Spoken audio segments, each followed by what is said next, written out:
You're tuned in to RX Radio. I'm, I'm back. We've missed you. We missed I, you. you know what? It's nice to be missed. I didn't know if it was going to go unnoticed, but it did, and it was nice to get messages and people were like, "Hey, what the fuck?" People just sick of hearing me just talk. It was probably like 4 weeks. I'm like, you know what? I'm just gonna talk for an hour straight, and I did that, and then everyone was subjected to it, and that's exactly why they miss you. I mean, they miss you for you, but also they miss you because of me. They miss me because I'm not you. Exactly. I'm sure the opposite would be equally as true if I just took to the helm for. I felt like I went out for a pack of smokes and just like didn't come back. Like just pulled like the ultimate dad move, just fucked off. The ultimate dad mood. The ultimate dad move. Men with pride who don't take consequence for their decisions. But yeah, it's good to be back, man. I don't even know. I mean, time is a construct now. This year is already off to be the craziest year of my life, which if you've been following along since the beginning of RX Radio says something, but I don't know when the last episode I was on was. Yeah, maybe February, right? I know we went on a run beginning of the year. We recorded a lot, Right. and then you just didn't come back after that. I think was how it went. You know what? My neighbors are thinking the same thing back in Toronto. Like, did this guy just like disappear in the middle of the night, which is becoming a trend. So for those of you, and I don't think anyone, I haven't like posted anything on socials. I now live, how far are we? 45 minutes with no traffic, 3.5 hours with traffic. Is that kind of the go? Sounds about right. Yeah, Back in the Bay Area, man. San Francisco. We're here. wild, man, crazy. It is actually. Welcome back. Thank you. Yeah, man. It's I guess like you and I never actually lived in the city. Like we lived down kind of where you're at. So it's a new vantage point for sure. It's different. Like, living in Toronto, Miami, and Dubai primarily in the last like 4 or 5 years, and plus like living on the road. Like San Francisco is different, but it's interesting. Can't beat the fucking weather though, that's for sure. Yeah. Oh fuck yeah, dude. Northern California weather. It's got to be the best in the world. It's so good. Yeah. But anyways, man, nice to be back. What did I miss? Man, what did you miss? I think you were just missed, honestly. I talked to Vigera. We had Ridpath and Veronica on, kind of the new staff additions, their first appearance on the podcast. I took some time to talk about shoulders and hips. That's about it. I think you're caught up now. Classic RX Radio. Love it. Yeah. This may date the pod. Last time we were podcasting consistently, the ceremonial Zin pack is out the door. I know, man. R.I.P. I know. It's fucking wild. It's the longer I'm off Zyn, the closer I am to starting smoking. Every time at 7-Eleven and I'm getting like an energy drink or a Fairlife, I'm like, is today the day I get a pack of Marlboros? Dude, And every time I say no, that's one no closer to a yes. You would be the new Marlboro man. You'd be so. You know what would be nice about that is you would start aging at the pace that I've been aging. That's what I would really appreciate. It would literally take you turning into like Kramer from Seinfeld during the episode where he picks up smoking for you to catch it. We're a week apart. If you shave, it looks like I could adopt you. Yeah, the bare face is not a great look. It is. Well, here's the annoying thing. For you, it is a great look. You're versatile. You pull it off. Me, it's face, sweater, nothing. Oh yeah, no, it's you really made it your own. It's good. That's you. That's your brand. I just that's a weird. If I ever like just disappeared, I don't think it would be hard. I guess the tattoos would make it a little bit hard, but like if I just lost the beard, I'm sure people would be like, "Oh, that guy has the same tattoos as Jordan." Yeah. I'm gonna keep that one in my back pocket just in case the time comes where I just gotta fucking pull a run again. Wear a hat or a hood if you're gonna rob someone or fight someone, roll up on someone. Pretty distinguishable. Yeah. Well, anyways, nice to be back. Hopefully I'm back for good now. I think I'm back for good.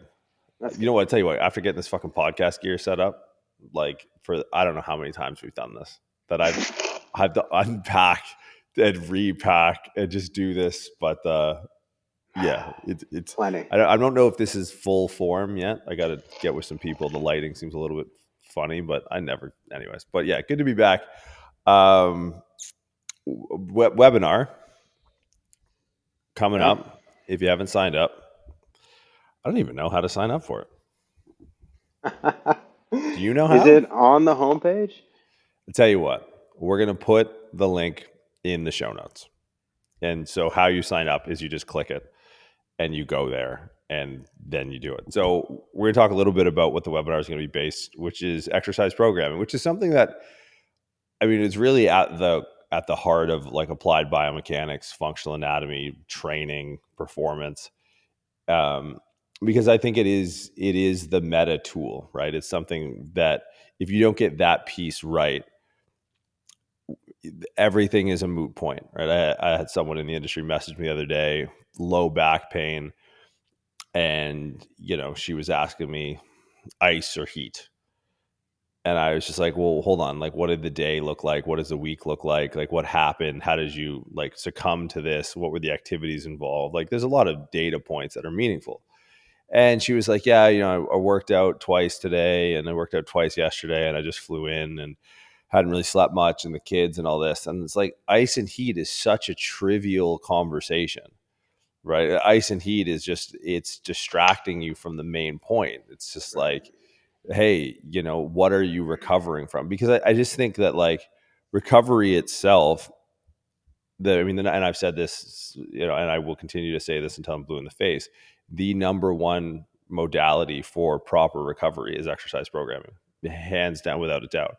And this is where a coach needs to hear the difference between programming and coaching, right? Like you coach a person, you program a computer. So we're going to talk about exercise programming because it is important to have a plan. But the reason it's important to have a plan is to learn how to make plans, because plans will always change. And if you know how to make plans and you become good at making plans iteratively, then you become good at changing them on the fly. And that's what your job is, right? Like to discretionarily adjust course by whatever's in front of you on that day, right? So whether that's an extra set or an extra rep, or noticing the need for a regression in an exercise, or noticing the need for a progression of an exercise, or the addition of a new warm-up, these are all made possible by being able to write a good fundamental program. And then it's the process of writing these programs that teaches you how to adapt these programs. And that's where the coaching comes in, right? Because it's not like you're just programming spreadsheets. Like you have to be able to adapt to the person in front of you. So I think that's where, again, regardless of what it is, whether it's rehabilitation, whether it's bodybuilding, powerlifting, Olympic weightlifting, rehabilitation, fat loss, anything that you have a goal that's going to be adjacent to training, you need to get really good at writing programs for the sole purpose of being able to adjust them and rewrite them on the fly. Yeah, absolutely. I think programming is that skill that differentiates a good coach from a great coach, right? A program is what's going to dictate the adaptation that's in front of you, right? A coach, you can have a good coach that can read a program and have someone, cue someone the right way so that they have proper execution and that they're running this program to the best way that you can in terms of actually doing what they need to do the way they need to do it. But the program's still going to dictate if they're doing what they need to do, right? You can have a poor program and great execution and still not get good results.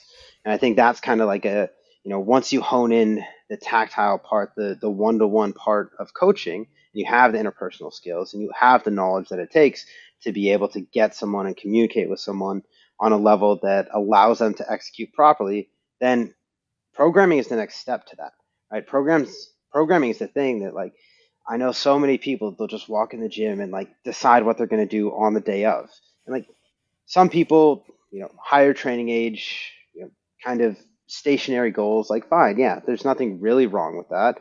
But if you're really trying to take someone from point A to point B, whether that's rehab, whether that's getting them to a specific goal, whether that's someone that is in season versus off season as an athlete, like you need to have a differentiation in what they're doing through different phases of programming, and that will dictate exercise selection, exercise order, and ultimately the adaptation that you're looking to stimulate in that phase of training. Yeah, and it's really the scaffold that everything gets built off of. Because Right. you mentioned the soft skills of coaching as like a prereq, and there's something to that when it comes to exercise programming that I think is intertwined that I see a lot of coaches miss. I appraise a lot of programs. We audit programs when we're in the level 3 course. Like, we have students go and write programs for the athletes that we work with. And one of the things that I think gets missed between the technical and the tactical, or like the soft versus the hard skills, is understanding that, look, your footprint is your blueprint.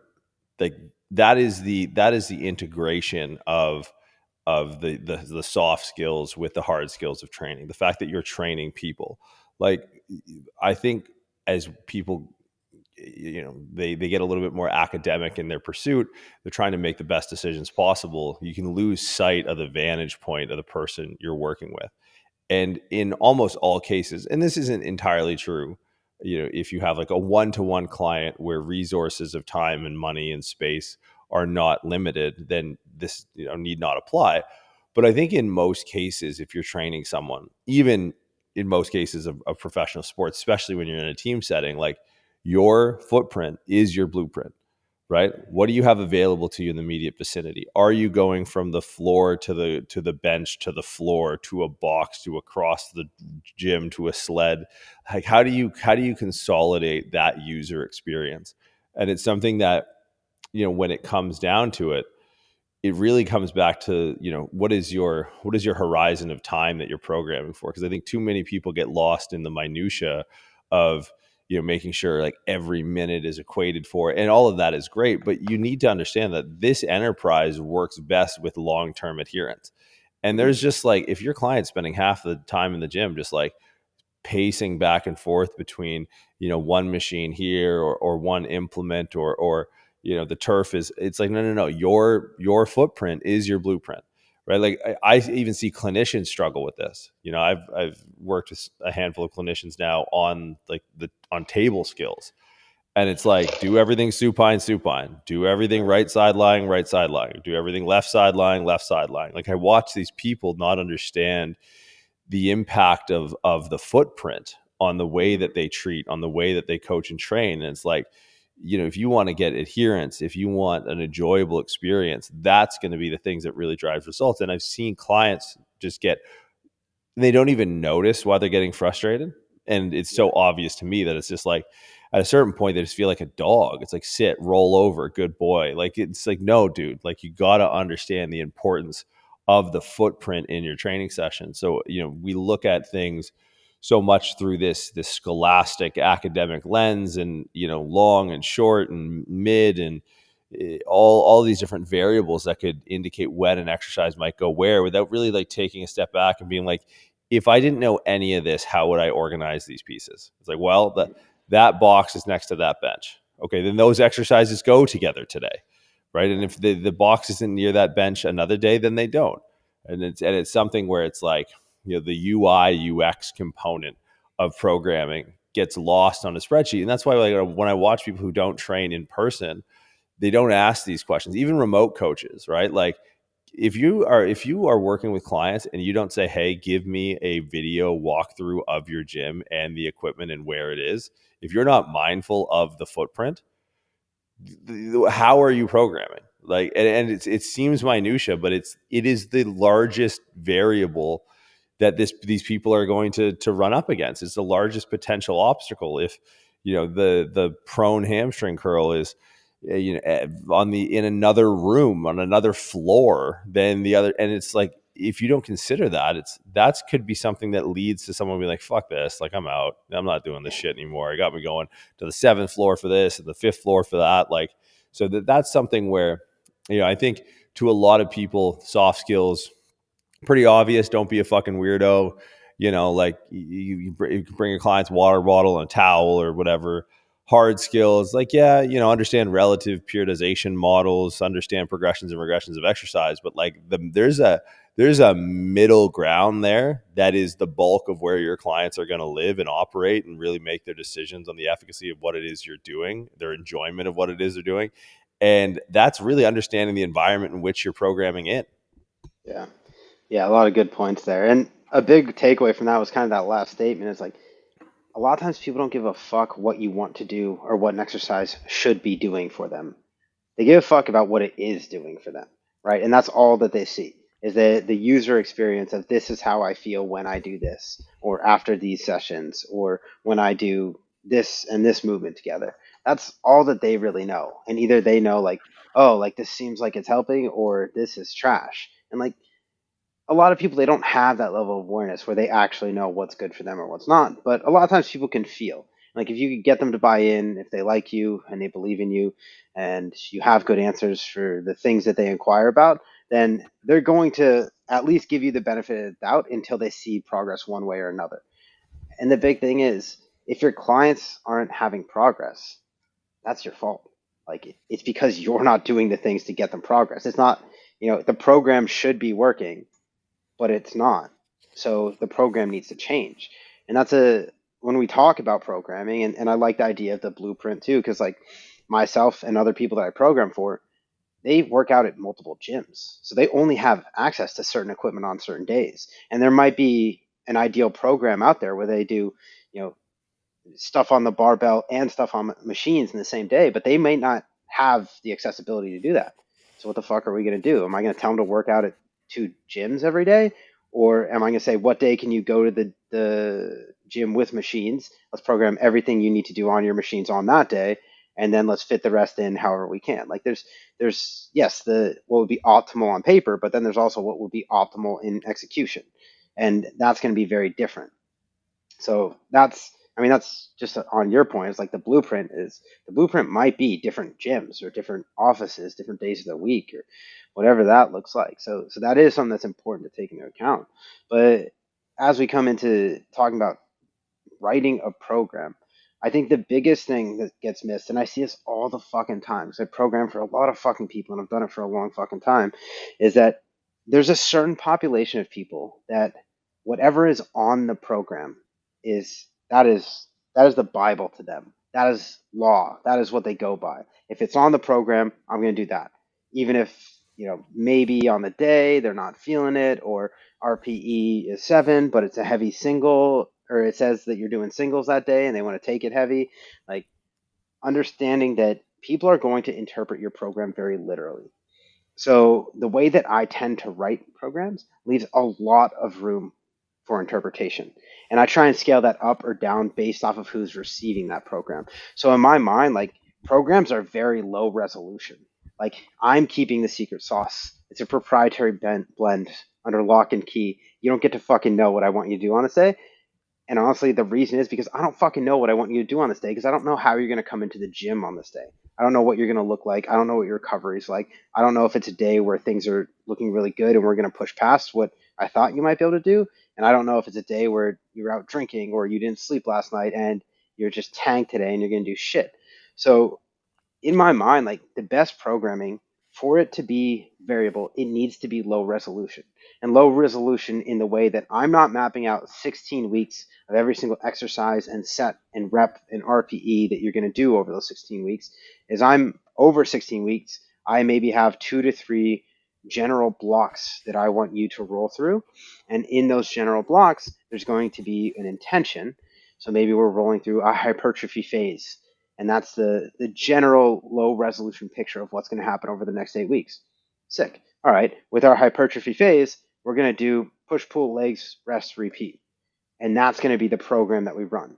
And then within that, on a day-to-day basis, I understand movements that consist of upper body hypertrophy, pushing, pulling, lower body hypertrophy, pushing and pulling. And I'm just going to create variance throughout those based on what I'm seeing on that day. It doesn't necessarily have to be the same framework. There are going to be times where, yes, it will be very repetitive and it will be progressive in terms of whether that's repetitions, loading, like mechanically, like exercise selection.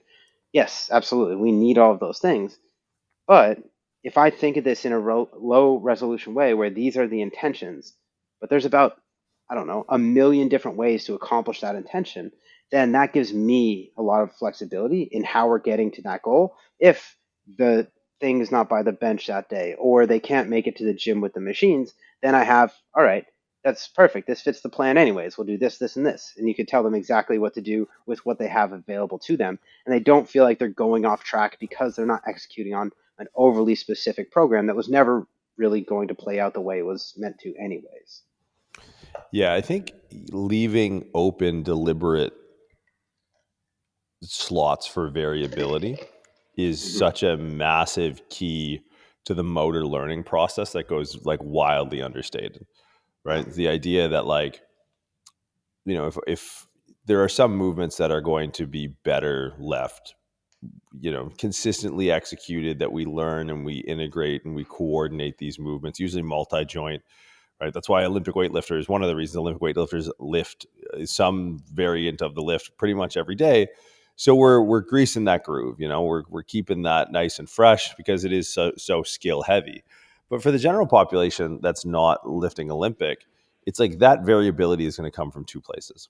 Okay. It's going to come from the inefficiency and inability to create reproducibility rep to rep in compound movements. So like squat, six rep of the first set of squats and the third rep of the third set of squats could be so drastically different that itself introduces some level of movement variability to the program. And the second is going to be in really everything else that we would kind of deem like accessory, right? So, we want to minimize from an efficiency standpoint, if there are multi-joint exercises in the program, we want to minimize the deliberate variability of that, like in the early stages at the very least. Like when you're an advanced lifter, something that's was very popular back in sort of the heyday of powerlifting or the origin days of powerlifting was a conjugate method where your squats would deliberately vary from, I don't know, a reverse band one week to safety squat with chains the next week to just sort of this mad lib of squatting variable stimulus. But these guys were so good at squatting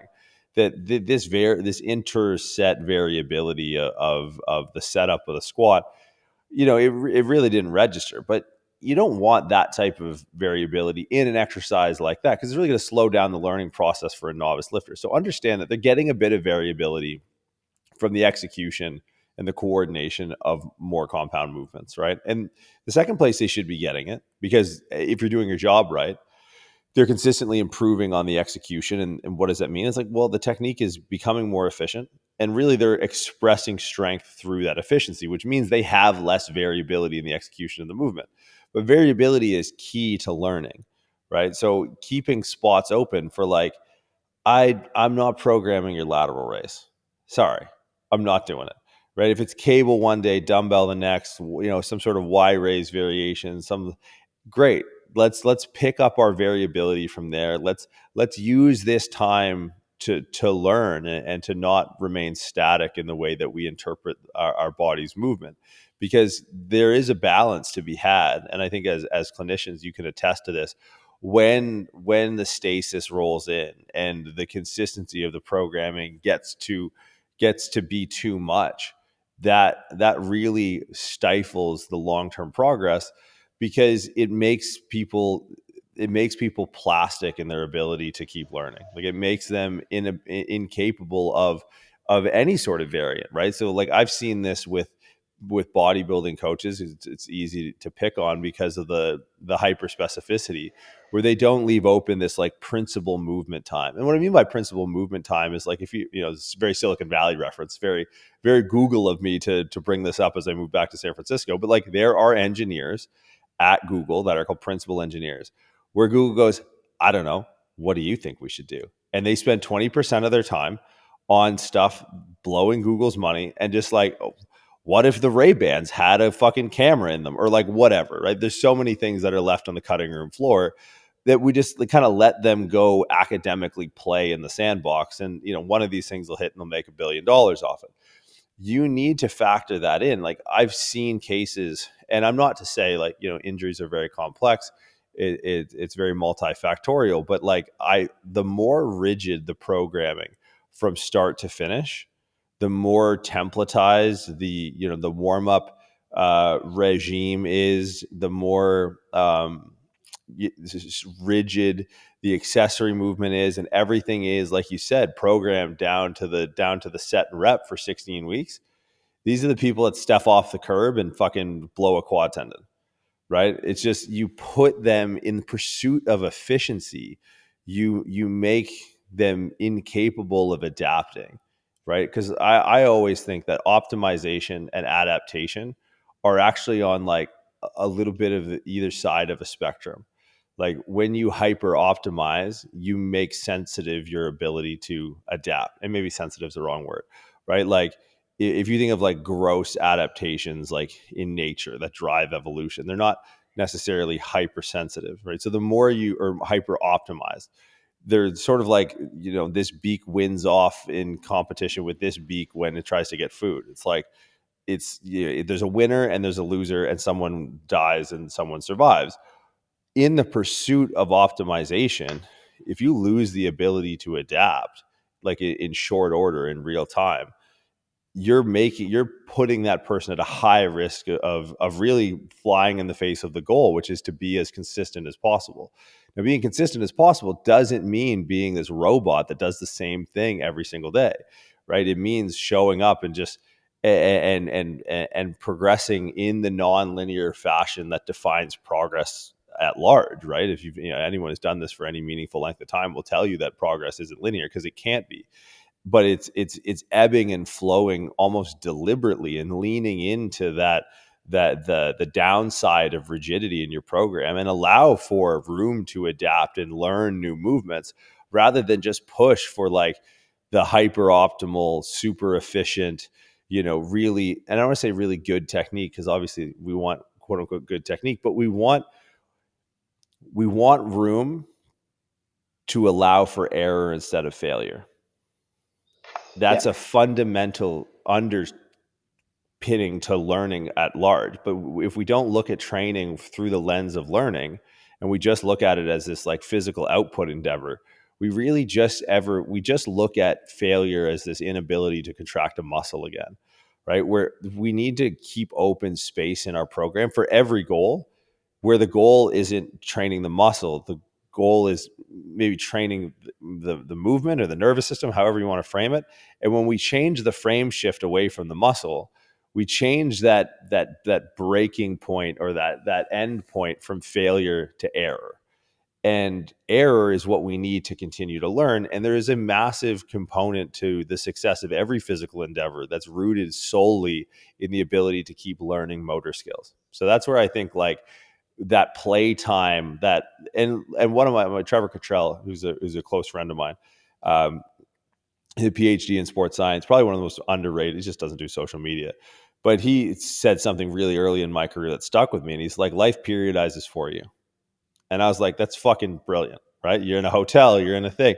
It's like, I'm not going to try and reproduce I'm not going to make the Smith machine something it's not in the hotel thing. I'm going to be like, okay, the Smith machine day today. I'm not good at this, but I'll work on learning it. And it's a mode of load management, but it's also a mode of introducing deliberate error correction, deliberate learning into your programming, which I think, regardless of the goal, is one of the main reasons I see goals not get achieved, is because they are being approached with too rigid a framework.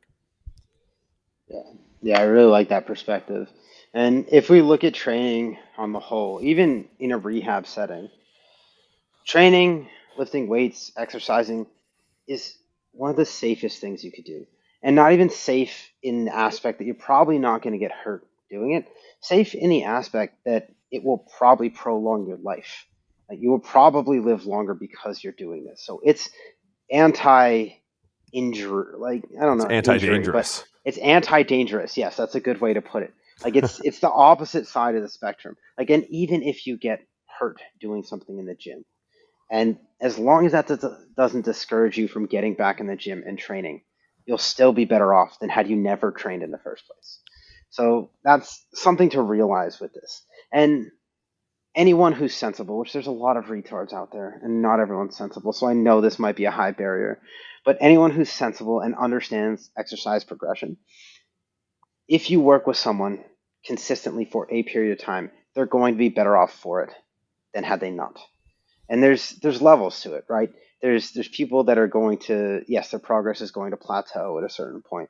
But if we look at the relativity of someone working out 3 times a week for 20 years versus them not doing that, even the worst trainers are going to have a positive impact on their clients. And I'm not saying to strive to be the worst, strive to be the best, of course, but strive to be as good as you can. But the bar's really low to have progress in so many things, and that's why the medical system is so fucked, because doing something is better than doing nothing in almost every single case, right? And really shit PTs still get paid out from insurance because people were going to get better at a set rate one way or another, right? Whether they did something or whether they did nothing.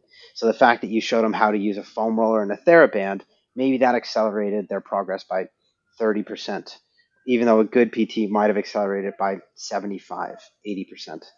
But still, they're getting better 30% faster than they would had they done nothing. So it's a success, right? This is actually working. But the other side of that is exactly what you were saying and highlighting the difference between error and failure, right? In training, you don't learn from a perfect set. You just learn that, okay, I'll just do that again. But then once, and this is a lot of people as they start to train, is that they learn something, maybe they don't get much feedback, maybe, it is what it is. And I'm very much on the side of giving less feedback as opposed to more. I know there's a lot of coaches out there that'll take every opportunity to tell someone every single thing that could be better that they're doing. I don't think that's an effective way to coach someone.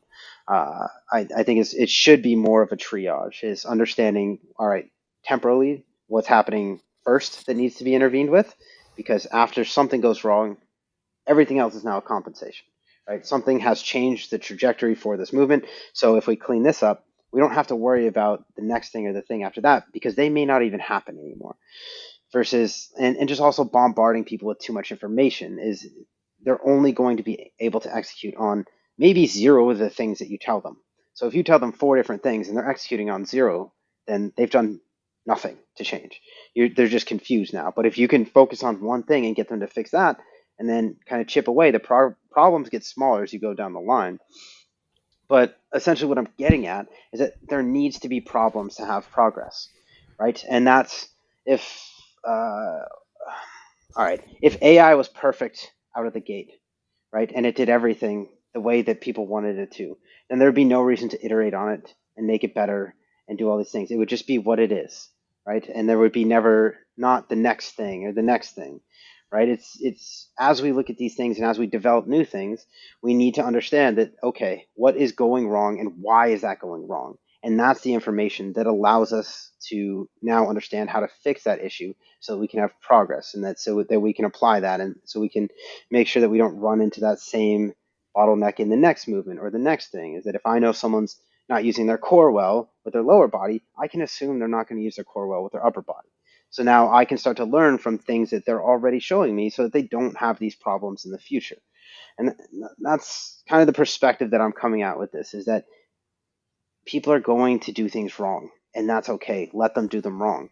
But teach them why it's wrong and teach them to learn from why that's wrong.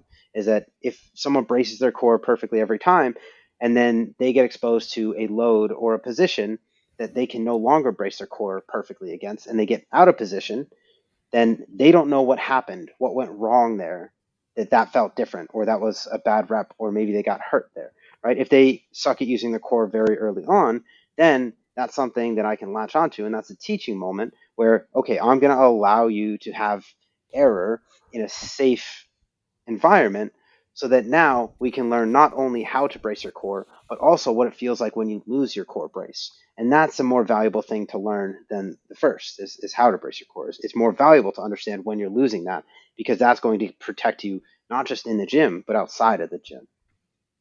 Yeah, I think there's an underlying attention that needs to be paid to quality, and there's a prerequisite understanding that is in fact your job. Like if you're just someone there to rep count and calculate percentages, it's like your days are numbered, my friend. Yeah. So it's okay. Well, what are the qualities of movement that we can all agree have to be present, right? You talked about, like, core control or something like that. And I like that we're leaning this language more towards learning and less towards like working out, right? It's less about training for a lot of times. It's more about, it's about teaching.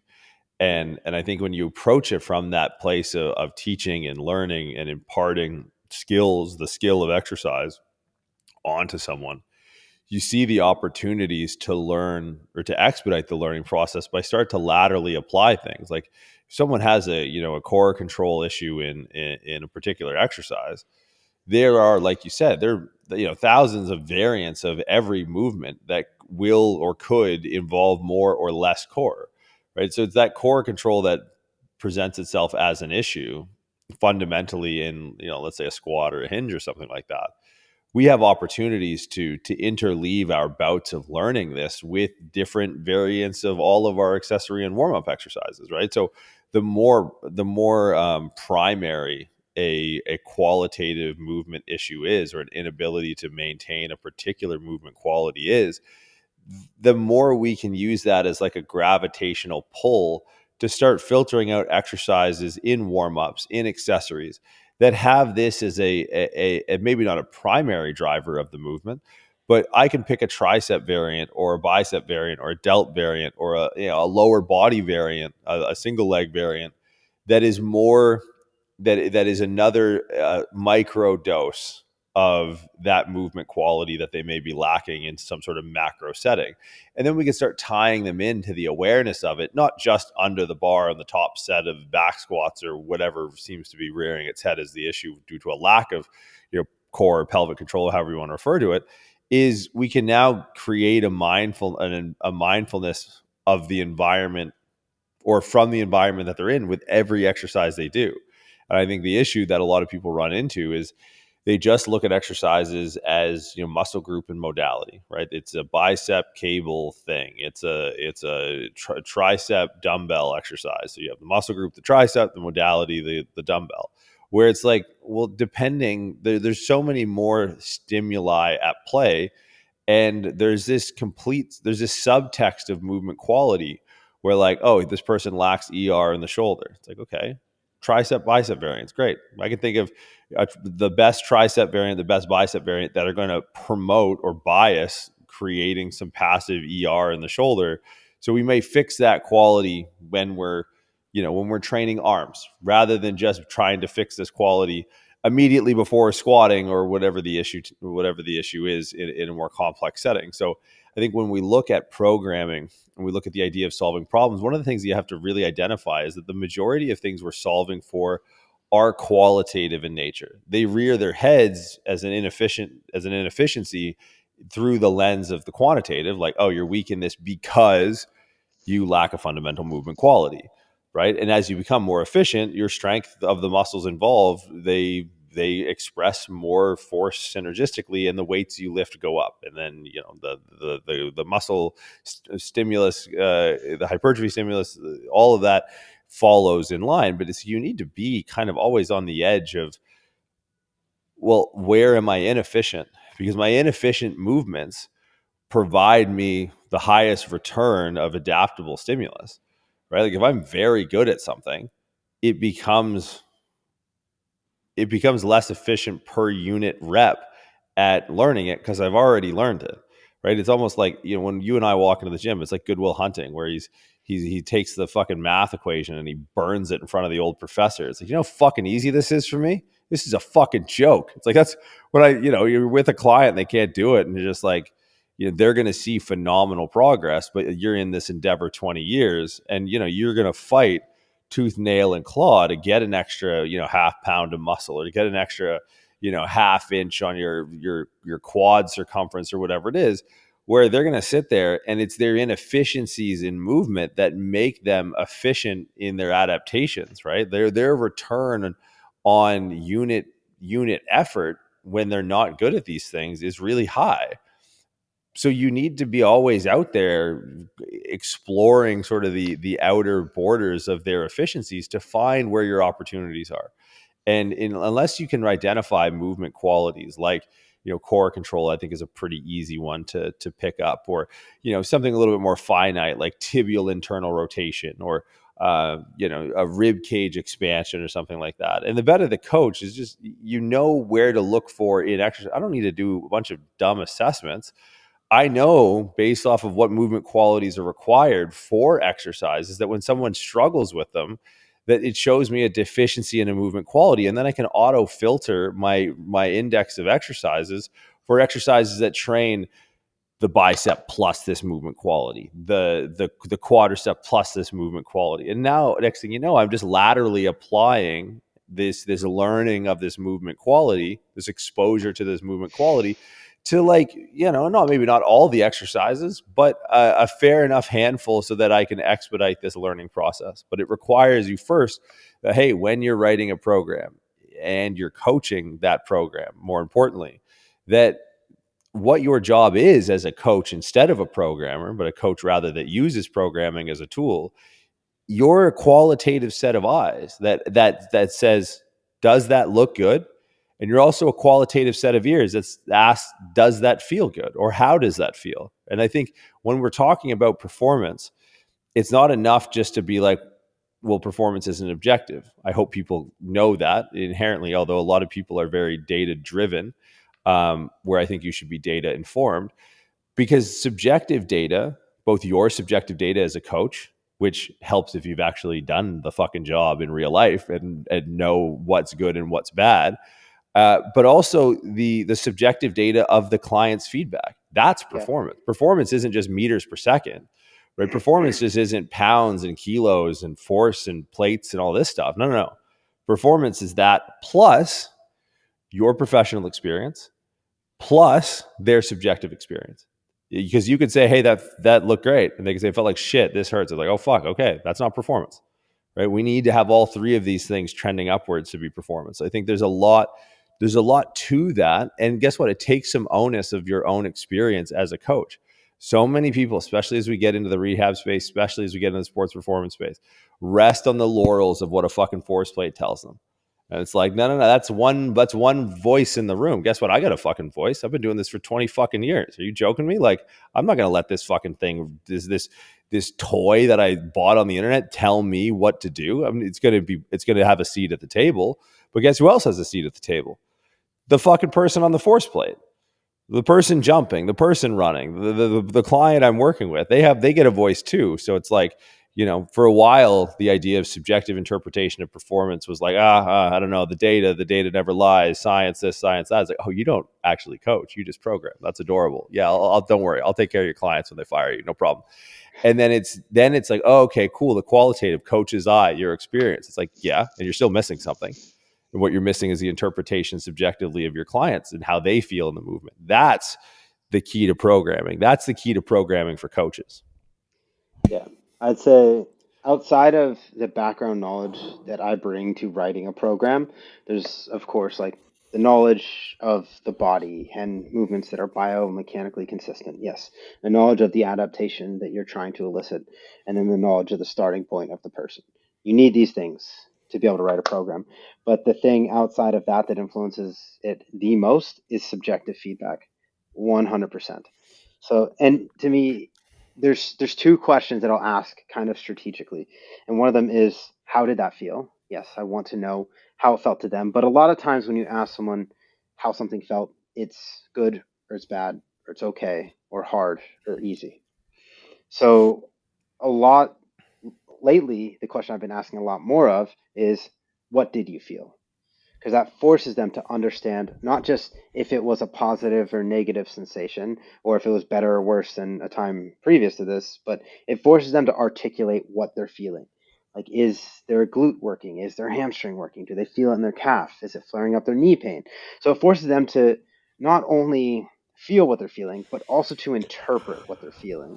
And I think that's a really important learning piece, because I don't know, my whole career I've been interpreting what physical sensations are for people, right? So what that then does is that forces them to understand and interpret what they're feeling, as and then we can start to correlate that to either a positive or a negative, or even deeper than that, aligning with our intention versus not aligning with our intention through that exercise. It's like, oh yes, that's exactly what I want you to feel, because the heel elevation allows for more knee travel, so you'll feel it more in your quads. But we don't want knee pain with that, so I want you to be able to be conscious of if you're feeling your quads burning, or is it similar to the symptoms you're having in your knee, and being able to not only understand what you're trying to get out of this exercise, but get them to understand, yes, the intention of the exercise, but also what they're feeling and how that feeds back into the intention in a positive or negative way. So it's not only the subjective piece of how did that feel. To me, it's what are you feeling? Because then Mm. it takes it a level deeper, and it forces them now to build a conscious understanding of what exactly it is that they're feeling, and then that it lobs it up for you to now interpret that and tell them if that's a good or a bad thing. Yeah, and I think the thing I love about that over time is, look, my voice at the table carries a lot of weight because I have a lot of professional experience, right? Now, the data is going to have more or less a consistent presence in its ability to sway things, but if you can teach that the interpretation of their experience, your clients weight the way you weight your clients' interpretation improves over time. So you have much more higher resolution data points to bring to the table, even though some of that objective data is subjective, right? So like you're going to run across clients that if you don't ask that question and you don't teach them how to interpret or put them in the environment so that they can learn how to interpret, and there's a difference, then you're not going to move that needle. Like, I've worked with clients where they're honestly, other than like pain, their interpretation of how their body feels is absolutely useless. Yeah. It's useful as so far as it makes it feel like they're a part of the process, but I can't trust someone that doesn't know how to move. Right? Like, oh, it feels like, I tell the story in L1. I had this patient once who told me that his elbow was whistling. What a useless data point to tell someone. Like, that changes nothing. Whistly elbow guy, god damn it, bro. Like, get the fuck now. And I warn this, and I fucking deal with this every single year. Pro athlete, tuned. They know. They tell me something useful. Like, they're going to bring very useful data points to the table for me to interpret. And I weight those, right? If you can teach your clients to bring more useful subjective data to the table over time, the end result is just going to be a better decision faster, right? Because like Whistly elbow guy, I'm like, okay, I got to lean on what I'm seeing, and I got to lean on what his objective performance is, because I can't fucking trust this guy. This guy's a spaz. If I can talk about Whistly elbow, but every athlete I work with, I feel this thing here. I feel it when I do this, and this. Like, this motherfucker knows. Right. He might not know, like, what it means from a movement quality standpoint, but he gets a vote. He gets a new, like, that. That's an equal voice, right? And like, if I think about it, I mean, some of the dudes we work with they're so anomalous that the way I would weight research and data is actually way less in like sort of this triad of evidence that I'm going to make a decision with, because they're not doing research on dudes like this. They're not doing research that are 6'6", 285, edge that's fucking running a 4.4. Like, it's just, why would I apply this reversion to the mean principle to this outlier who's giving me gold when it comes to evidence, and it's the way he feels, and trust me, he fucking knows. I mix that in with my experience, and then we're really getting somewhere. So a lot of people, they don't take that into consideration. It's like, look, when you're programming, what are you programming for? Well, at the end of the day, it's performance, regardless of what your goal is, whether it's fucking post-op rehabilitation, whether it's hypertrophy, whether it's fat loss, whether it's a fucking high rocks, whatever it is. It's a performance goal at the center of it. But you have to understand practically what that means, and what constitutes performance. Is like, performance is really the amalgamation of the best evidence we have in moving as fast as we can towards the goal that the client states, and that's going to require their subjective interpretation, your subjective interpretation, and the objective interpretation of the data. And therein lies the missing pieces, is that the subjective can be and should be objective, right? Like, you should be able to make that objective and assist you to make better decisions in your programming, because that's what coaching is. Yeah. That's what coaching is. That's what your job is. So you should be able to do that. Anyways, that's all I'm going to fucking rant on today. The webinar is on the 23rd. It's at 6:30 a.m. Pacific time, because I'm a West Coast guy now, aka 9:30 a.m. in the real part of North America. We'll rap about exercise programming and how it affects coaching, because I think those two things are adjacent, but oftentimes they never cross over. So www.pre-script.com, or just check the show notes. We'll put the link in there. But it's nice to be back.